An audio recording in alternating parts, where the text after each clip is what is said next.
TNBC warrior in the house. And it is going to be Cindy, and she is here right now. Hey, Cindy, how are you doing? I'm doing great. How about you? I'm doing good. Thank you so much for hanging out tonight. And look, it's straight up 9:30. We are right on time. Just like that, we got back on track really fast. So, all right. So you're our last guest of the evening, and I've been telling everybody all along, Cindy, since the beginning of the night that you're kind of our headliner. You've got stage 4 triple negative breast cancer, metastatic, and I'm really anxious to hear your story. Can you start us off back when you first learned you have breast cancer and what year that was in? July 2017. I found the lump and had to go through mammogram, ultrasound, biopsy, and then my doctor referred me to MD Anderson, who then wanted their own mammogram, ultrasound, biopsies, and everything else. So they I actually am stage 4 in triple negative and stage 4 HER2 positive.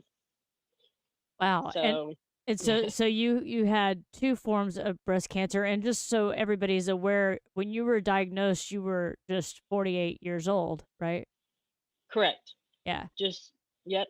I was 48. My twin sister was diagnosed at 39, but hers was an estrogen positive. So, totally different cancer. She has been in remission, thank God. Um, and then when I got diagnosed, MD Anderson didn't even actually know it was two different types. They thought that they assumed all three tumors were triple negative, and because they didn't biopsy the third one, they only biopsied the two. And then after my double mastectomy, the biopsy results came back on the third tumor that it was HER2 positive. So Isn't that strange? immediately, it Yeah. is Yeah. because these two cancers fight against each other. When I'm treated for the triple negative, then my HER2 positive cancer grows. When I treat for the HER2, then the triple negative comes back. Right. So Well, and then the fact that it was your twin sister who also had breast cancer. She was diagnosed about 10 years before you were diagnosed, it sounds like. correct, And correct, hers was ER positive, so it was estrogen correct. receptor positive. So Yep, three different types of breast cancer, two women, identical twins. It's just identical, there's got exactly. to be some study we need to do with all that because that's just crazy. And so, Cindy, what was it that caused you to get checked out and to find the breast cancer in the first place? I had lost a lot of weight, and it it showed in the because when you start losing weight, of course, you lose in the breast as well. And I was laying down, and I felt this bulge on the outside of my left breast, and that was one of the tumors that was about golf ball size. And it had only been a year. I had missed one mammogram, and because I'd blown out my knee. And so when I found the mass, I didn't tell my doctor. I was thinking maybe caffeine lumps. I've heard about them. I'm a huge drinker of Mountain Dew. So when I went to my doctor and asked him for a mammogram script, he, I didn't tell him I found anything. And when he immediately called me back after the mammogram saying, we need to have a ultrasound done. And then immediately after that, we did the biopsies and so forth. And then he immediately sent me over to MD Anderson. And was the reason for well, you were that area anyway, right? In MD Anderson? Yeah. Yeah, well, they have like satellite Hmm. locations all around Houston. and so they had one in Katy, which was Right. about 45 minutes from where I lived. Right. And it's so great that you are in a town that's got, I mean, MD Anderson is a place that people go from all over the country, Oh, to go to yes. MD Anderson. Um Yes. so then they've figured out what type of breast cancer you had and all that stuff. And what stage did they stage you at that point? Stage 3 So the of first time, diagnosis. yeah, so the first time you were staged, you were already at stage 3 at that point. And was there any Correct. tie? You mentioned that you had lost a lot of weight. Was there any tie to the weight loss to your breast cancer, or was that unrelated? No, it was totally unrelated. Gotcha. It's just so happened that the loss of weight revealed the lump, then you were able to find Correct. it. Got it. Okay. Correct. Okay. So right away, what was their course of action? What was their plan for you? Well, I already made my mind up. I knew that after my twin sister's diagnosis, I'd already made my mind up. If it had happened to me, I wanted a double mastectomy. I wanted both gone. I didn't want to just remove one and then worry about, oh, yeah, okay, the next twinge of pain is that cancer in that breast. So I had fought with my breast surgeon for a double mastectomy. She wanted to do just a lumpectomy. And when she went in and did, actually, we ended up doing the double mastectomy, but she said there was no way it would have been a lumpectomy because the one had actually grown more and was the size of a lemon. So the That's lumpectomy would big. have never, yeah. Yeah. Wow. So you did the double mastectomy, and I think a lot of people do that because this for the same reason. It's like, well, if if I do a double mastectomy, then I can reduce the risk, or The at least, chance, yeah, yes. at least that's how it feels. I know that a lot of times they say it doesn't change it, but I know it does give a lot of us peace of mind to where we're not just like chasing down every little lump that happens after that. Did Absolutely. Yeah. Did you have a reconstruction at that point? I I did, and I'm gonna tell you, I had a horrible first plastic surgeon. I went in there and told him I wanted B cups. I was a C cup. I wanted to go down in size. That jerk put in double D's in my chest. Wow. How And does that even happen, I wonder? well, he said that the implants that he brought into the surgery room didn't fit properly, the ones that I had wanted. And so those were the only other ones he had with him. So I fought with him to get them removed and finally decided he actually stood up and told me to be quiet. And I said, you know what? I'm paying my bill and I'm not going to let you talk to me like this. And I said, and I don't want you touching me either again.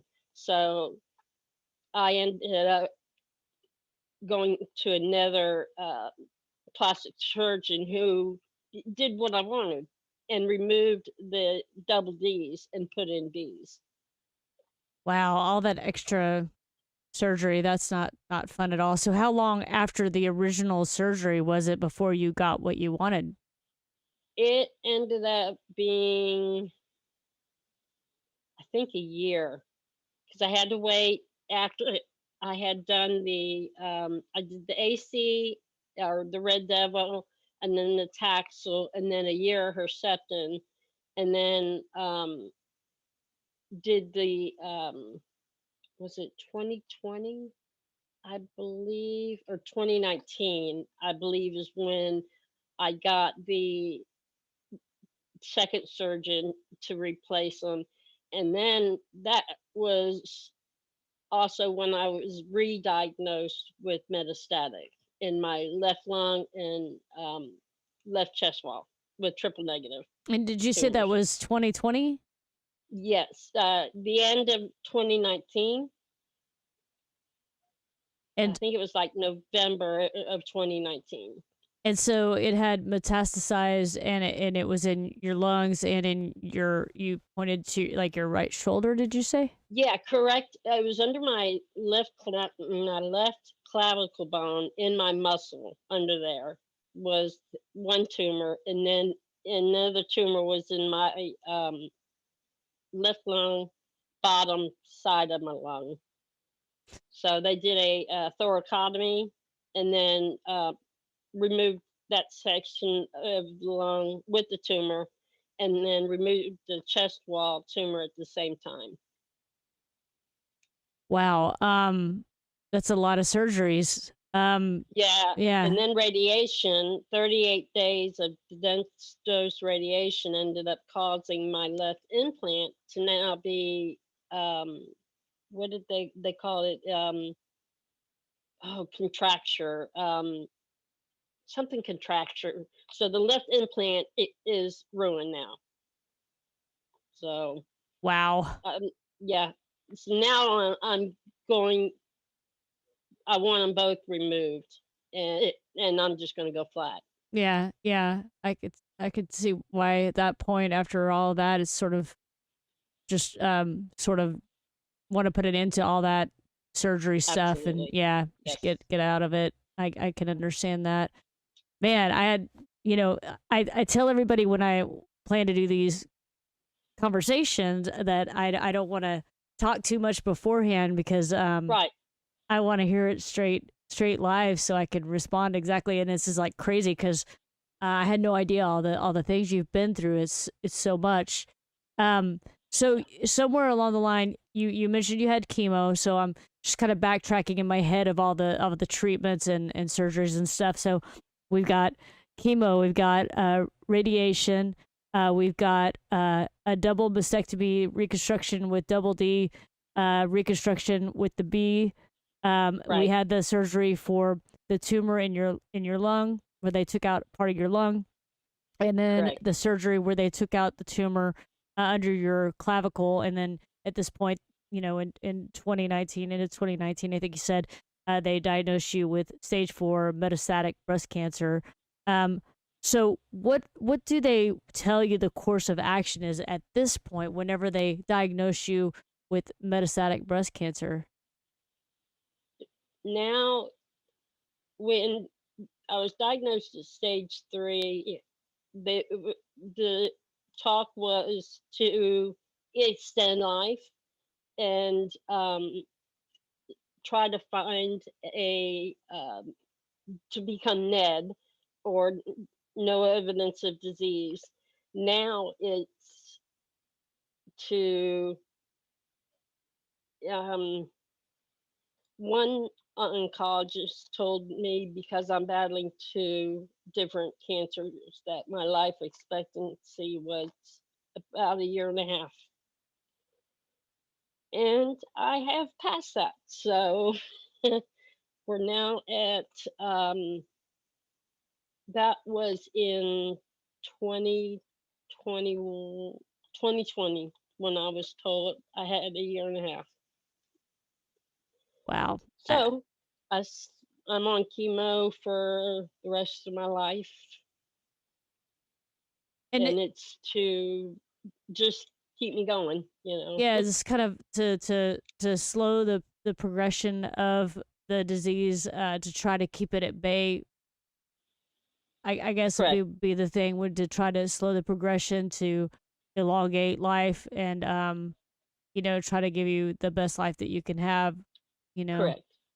And I've now had more reoccurrences of, in my in 2019, they that was the first recurrence of the HER2 had eaten a hole the size of a silver dollar, a complete hole. It was all open in my right iliac hip bone, and the that one was HER2. Well, then they were treating the HER2, and I had triple negative come back again, and my muscle in my back, right below my shoulder blade, on my back left side, as they call the trunk, and then in the right hip joint itself came back HER2. I'm sorry, triple negative, triple negative.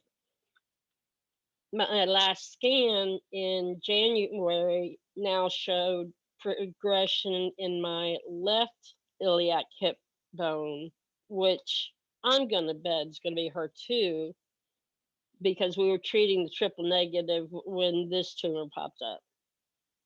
They didn't biopsy it, they radiated it and hopefully killed it. Well, they do more scans in May to see how, if anything's any more has popped up.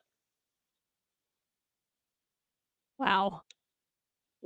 So, Yeah, and you mentioned earlier that as they are treating the two different types of breast cancer that you had, that they would treat the HER2 positive, and that would allow the triple negative to grow. They would treat the triple negative, and that would allow the HER2 positive to grow.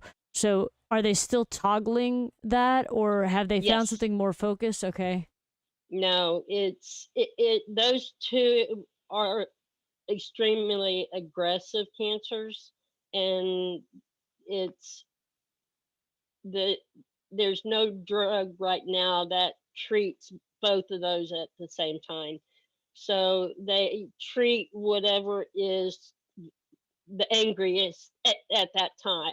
So right now I'm on Trodevly, which treats the triple negative. Gotcha. So, how has this affected your day-to-day life, as far as like mobility? I know that one of the things that we talked about that gives you much joy is that you love horses, and you have some horses and some other Absolutely. animals. Yeah. Yep. They are my physical and my mental therapy. And just to go out and hug them and smell them. I know people think I'm weird when I say that, but it's it is. I've had a love for horses since I was a kid, and my husband has made it to where we just moved and in my reading room I can look straight out into the pasture and see more horses, without barely having to get up, and I can walk out my door with about maybe 100 foot, and my horses are right there. I So love that. it Yeah. is. It's and I have riding friends that they make it a point of doing something special with me a couple times a year. Like I'd never swam the San Marcos River before or floated it. So in September of 2021, we went to San Marcos and floated the river. It was amazing, and to do things with my friends that love me for me, bald as can be, and but they get me up and moving, and it's wonderful. It is. That's a huge, huge blessing to get that time together, and um having animals in your life, and your love for those animals, and being able to spend time riding, and seeing your horses. And I get the smell thing. It's funny. Yeah. I have a little dog, and it doesn't matter, like, if her breath is really bad, it's Oh my not gosh, bad to yes. it's not bad to me, because she's my dog. No, absolutely. I've you got a know corgi who uh-huh has a bad tartar on his teeth. uh-huh And I mean, you can, my son calls him a walking septic tank because his breath smells so bad, but that's Bob. yeah, And that's your kid. yes, and when I got COVID a couple of weeks ago, I didn't lose my smell because Bob, he'd fart and I go, You're like, Bob, hey, really? Bob, come on, dude. Exactly. I can smell this. I know what I don't have COVID, yet I did. So So I had kind of asked you a little bit about how the chemo and how all of this is affecting your day to day. I think it's one thing, Cindy, that people don't realize is like what your day looks like and how much it impacts. I have a dear friend who's going through the same thing as you, and it's difficult to do things that somebody like me is like, oh well, that's easy to do, but yeah, when you're going through all this treatment, you know, walking into the kitchen to make lunch is a lot of effort, absolutely, and people don't absolutely. recognize that. So can you kind of walk us through like what a standard day might look like for you, or how things affect your standard day? I My husband gets up early and goes to work. He gets up about 4:45, and my youngest son and his our two grand boys live with us, and so they start moving around at about 6:30, 6:45, and so I get up. We have 5 dogs, so rotating, letting dogs out, feeding dogs, going out, then I go feed my horses. My horses eat and my dogs eat before me.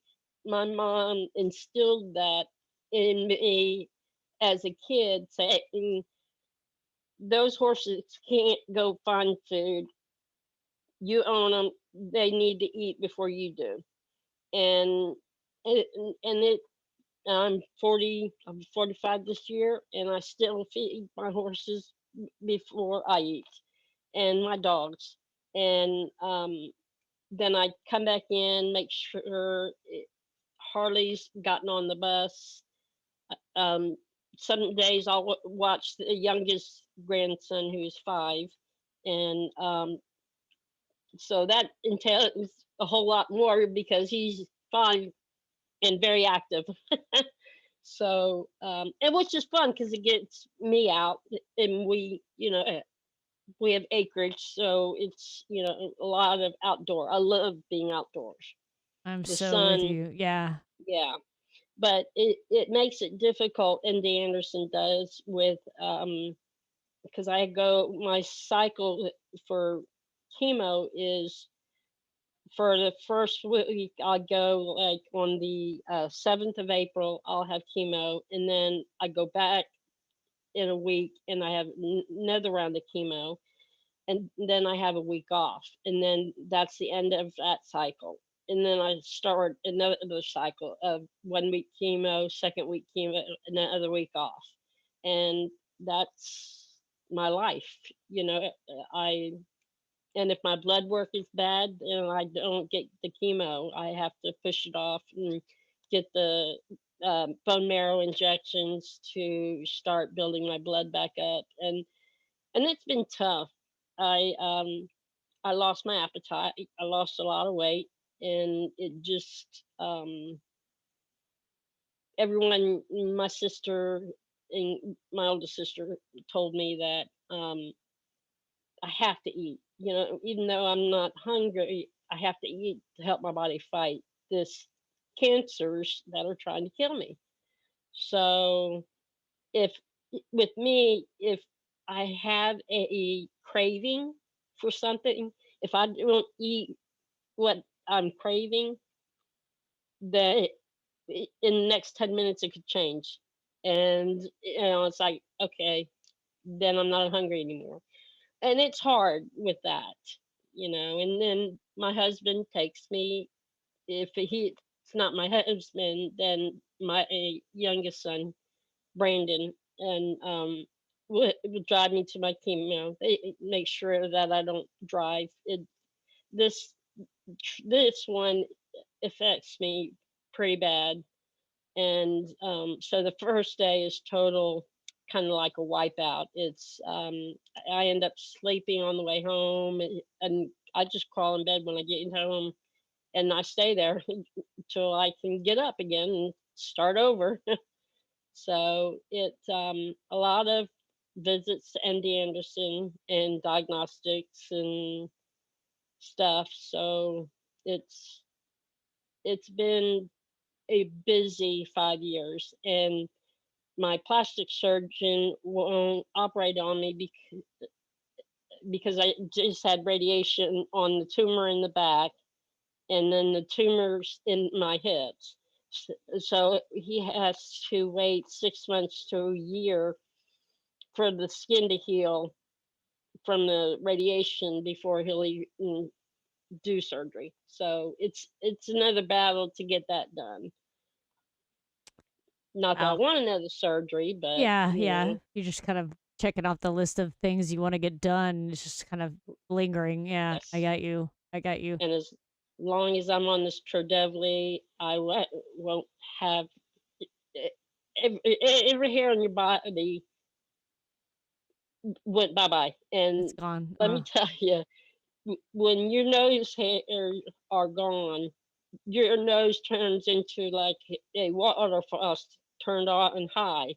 It's totally true. Everything just Yeah, yeah, runs. because there's Yes, nowhere for it to go. It just runs yes, right out. And I remember my eyes yes, would water a lot as well. yes. Yeah. Yep. Yeah, and you don't have eyelashes or anything like I that. had no eyelashes, no eyebrows, no nose hairs, no shaving. I don't. Yeah, that I haven't part is the shaved one in 5 saving years. grace. Yeah, yeah. So Yeah. so have you been bald and in chemo essentially for five years? I mean, did you No, ever? actually, I I lost my hair during the AC and Taxol. I was bumped for that treatment, and then it grew back when I was on Herceptin, and then it thinned out because I'd gone. Well, I did AC Taxol, Herceptin for a year. Then we did gem, gemcitabine and carbo. That one really made me sick. I would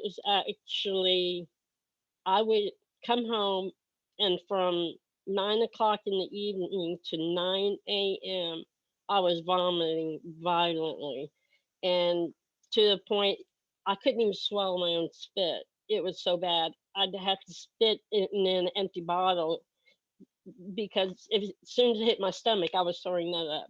And um, I, after my second treatment or cycle on that chemo, I was sadly I was ready to say I'm done. I can't and will not live like that.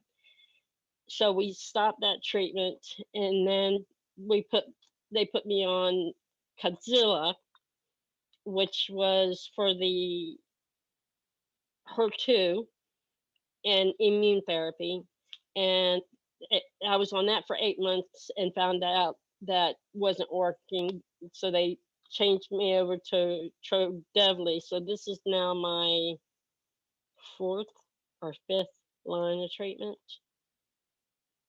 So, but I had my hair, it came back, and then I lost it on Trodevly in November of this past year.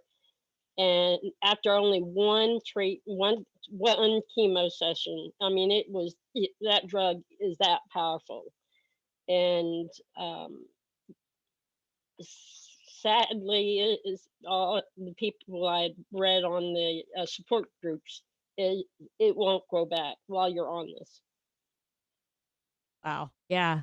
Are you in a lot of support groups for triple negative breast cancer or specifically stage 4? Because I know that there are a lot of groups, and I feel like I don't know. Like, I would love to hear your thoughts on that. Like, do you feel like being in a group with similar people in a similar situation as you is helpful or not helpful?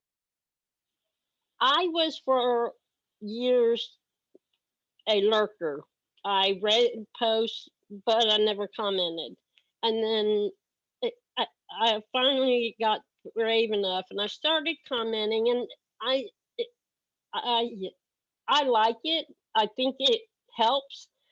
But this year and since COVID, there's been a lot of deaths, and it really got to me about a couple weeks ago. There was a minimum of at least 1 to 3 ladies dying daily, and it got to where I didn't want to get in on them and read about another. And then that lady, Nightbird, that one really hit me hard when she passed away.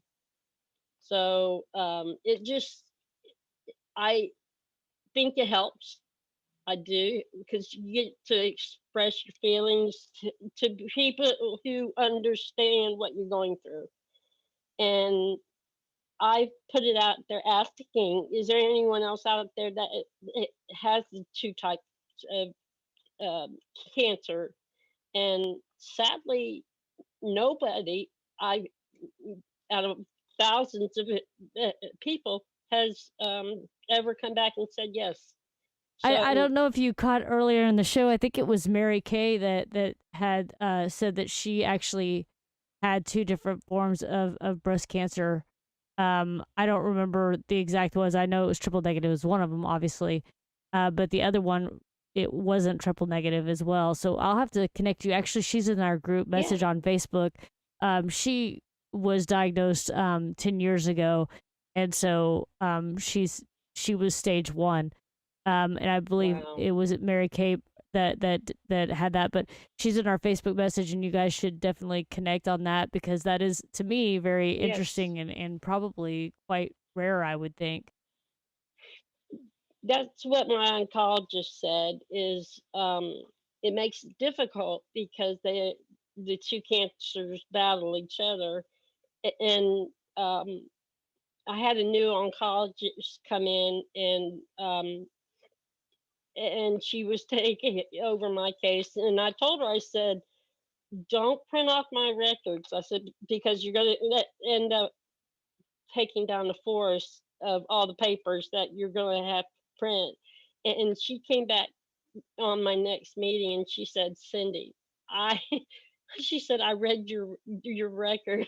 And she said it took her 6 hours to go through my medical Oh records. my gosh, And yes, right?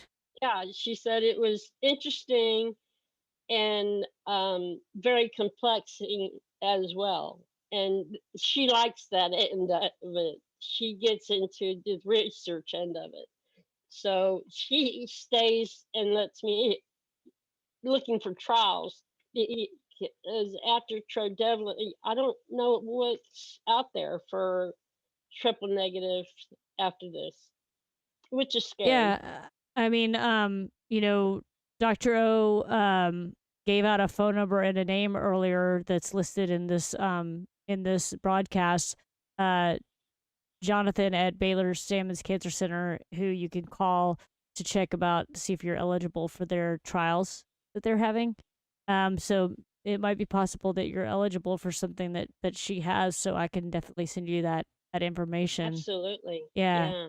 anything I can do to help. I want to be sure. I know that we're running a little over now, but I was just kind of looking back at some notes I took when we spoke the other night, and something fun is that you and I like the same kind of music. We're both hairband rocker people, and Yes.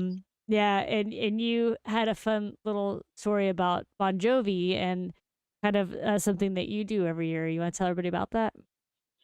I would name, well, one, I named my foals after him. And I take one of his songs and I use that as my uh, go fight song. And each year, last year, or no, it was 2020, I used Limitless. And then for the last 5 years, I did "It's My Life." That was my favorite one because that's got a lot of loud loud music, and a lot of "This is my life," and like I'm taking charge of it, not this cancer. So and then of course the his other ones, and right now I'm drawing a chemo brain on them. But and then my son bought me 4 tickets to go see him in 2018 in Houston, and my friends made me a shirt, in hot pink that says, "Cancer can't keep me from my man Bon Jovi," and I I love wore that. it to his concert. I So, love that. which I'm going to see him again in April. That's Going awesome. 4 seats again. I'm gonna get noticed one way or another. If I have to take my hat off and show my bald head, I'll do it. Like, I'm over here. Come on. Oh, That's absolutely. awesome.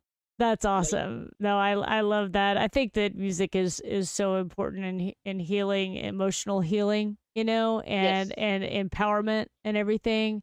And I think it's so Yep. cool that you connect to their music like you do, and that it's become a lot of those songs have become your mantra. You know, Oh, yes. Yes. And my daughter put in Katy Perry's "Roar" as one of my fight songs as well. that's awesome. Yeah, I love that. Yeah. No, I'll start blowing that on my.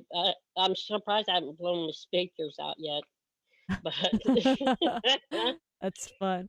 Well, Cindy, do you have any message that you want to pass along to people watching right now? um, fight. Every day's a new day. You know, we're not granted the next day, and you just I've learned a lot from having this cancer, and it's made me a lot more sensitive, and I've met a lot of people and ladies from this that I wouldn't have met any other way, and it's been nice, but I wouldn't wish this on my worst enemy. But as one lady wrote one time, everyone always says, "Why me? Why me?" And the lady wrote back and said, "Well, why not me? If it has to be somebody, why not me?" And that hit me because if it wasn't me, it could be my daughter, it could be my mother, it could be my best friend, and at least I'm fighting. I'm it'll be 5 years this July, so I'm still here and moving. Even my doctors with the hole in my hip are surprised that I'm not in a wheelchair. I can walk, and I do a lot of walking and riding my horses. It just I stay active. And there are days, let me tell you, April, and I'm sure you've had them too. I didn't want to get out of bed, and I barely got out of bed to go to the bathroom. But my husband would come in and go, "Hey, Cindy, your horses are calling for you. You need to go out and see them." And he knew that that cheers me up. My horses, they lick you like a dog. That's funny, but they do. Yeah, I think that your points are so important to just surround yourself by those things that make you happy in life, right? Absolutely, it's too short. Yep. It's too short to fight about it. If somebody cuts you off, just wave at them, let Yeah. them go. Yeah. You know, it's life is too short, as I've learned, and take advantage of it. And on top of COVID, and which I did end up. I knew it was a matter of time when I would get sick, and sure, and I did have the vaccine, and it was kind of like a cold. Knock on wood, I got a mild case, and I was lucky because my oncologist told me if I go on the ventilator with my lungs the way they are, I wouldn't come off the ventilator. I ended up having pneumonia from the radiation that I got. I ended up getting severe pneumonia in both lungs that year. So I've my lungs are pretty messed up, and it scared me when my oncologist, because I tell them I want to know the good and the bad. Right. I want to that straight from the heart. This is what we're dealing with, and attack from that way. Don't sugarcoat it. It doesn't work for me like that. I don't like it like that. I want to know that news. That, like when I asked her, I said, "So what's the time life expectancy?" Some people don't want to know. I did, and I don't regret it. I lived past it, which is, something. Yeah, I mean, it's just kind of motivated you just to remember, just to live your best day every day, and make the most of every day. Again, surround yourself with all those wonderful things in your life that you love, and Yes, embrace every moment that you have. And I think that's a great message, Cindy. I'm thankful that you shared that with us. And I would really love it, if you would keep me posted on how you're doing, and absolutely. let me know how things are going. And maybe we can have you on. We have a monthly show called The Beat. And maybe I can have you on one of those shows a little later so we can talk some more. I feel like there's so many things that you and I could chat about. Your story is so thick with a lot of trials and tribulations. So it's Oh, been absolutely. very, very inspiring to chat with you tonight, Cindy. I appreciate you so much for being a part of the show tonight. Oh, well, thank you for inviting me. I would have shied away from years ago because I was a shy person, but I want somebody else to learn from this as well, and help them, hopefully give them some inspiration. Well, you've done it for me. I can tell you that for sure. Hands Oh, down. Really well, appreciate thank you you. being here, and you are an inspiration to me, and I know everyone watching as well. And um I just hope I want to be sure and hear from you again and keep me posted on how you're doing. And I just hope we can have you on the show again and get an update Absolutely. from you, okay? Anytime. All right. Well, thank you, girl. You have a wonderful evening, and I appreciate you being on the show. You too. And All thank right. you very much. Take care, girl. You too. Bye bye. Bye. Everybody, that was Cindy. She's an amazing rock star. Just a huge inspiration, and so grateful that she could join us this evening. It's been really wonderful getting to know each and every one of our rock star survivors and warriors that were here tonight.